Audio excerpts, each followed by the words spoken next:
তোমরা কে কে এই শাকটাকে চিনতে পারছো অবশ্যই বলবে। আমি এটাকে কলাইয়ের শাক নামে জানি।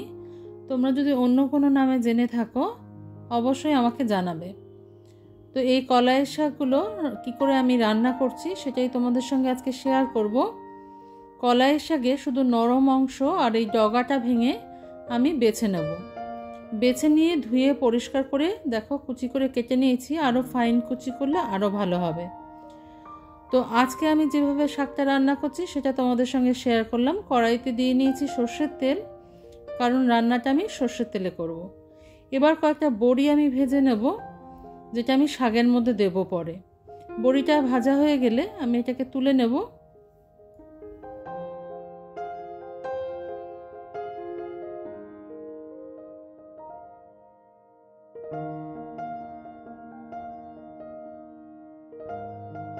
নমস্কার বন্ধুরা, আমি শতাব্দী। তোমরা সবাই কেমন আছো? আশা করি সবাই ভালো আছো, সবাই সুস্থ আছো। দেখো 3টে শুকনো লঙ্কা আমি কড়াইতে ওই তেলে একসাথে দিয়ে ভেজে নিলাম।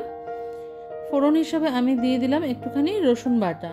তোমরা চাইলে রসুনটা কুচি করেও দিতে পারো। আর কিছু আমি ফোড়নে দেব না, রসুন আর শুকনো লঙ্কা এই দুটো জিনিস দিয়ে ভাজলে এই শাকটা খেতে অনেক ভালো লাগে। কিছুটা কাঁচা লঙ্কা কুচি দিলাম। এই শাকটা একটু ঝাল ঝাল হলে খেতে ভালো লাগে, তবে ঝালটা অবশ্যই নিজেদের পরিমাপ মতন দেবে। যে যেরকম খাবে সে সেরকম মতন ইউজ করবে।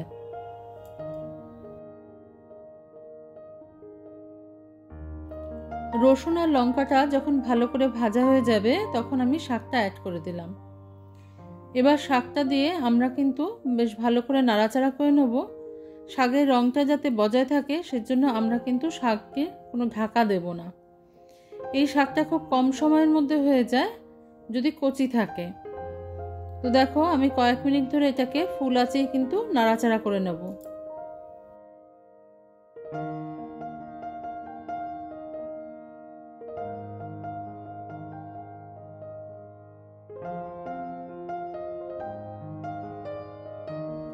শাকটা যখন নরম হয়ে পরিমাণে কম হয়ে আসছে তখন আমি একটু নুন অ্যাড করে দিলাম। না হলে কিন্তু প্রথম অবস্থায় নুন দিলে শাকটা থেকে জল ছাড়বে, আর শাকের মধ্যে নুনের আন্দাজটাও পাওয়া যায় না, অনেক সময় বেশি হয়ে যায়। সেই জন্য শাকটা হয়ে যাওয়ার পর নুনটা অ্যাড করলে ভালো হয়, কারণ শাক তো নাড়তে নাড়তে কমে আসে। সেই জন্য এটা কমে যাবার পর নুনটা অ্যাড করে দেওয়া ভালো। আমার কিন্তু শাকটা রান্না হয়ে এসছে প্রায়, দেখো এটা নরম হয়ে গেছে।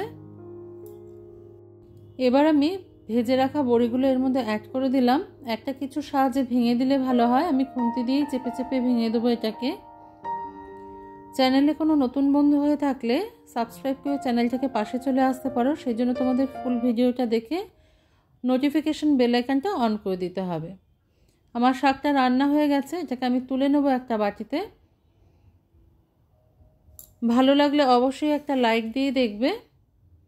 আজকে তবে এই পর্যন্তই বন্ধুরা, দেখা হচ্ছে পরের দিন অন্য কোনো রেসিপি নিয়ে তোমাদের সঙ্গে। তোমরা সবাই ভালো থেকো, সুস্থ থেকো।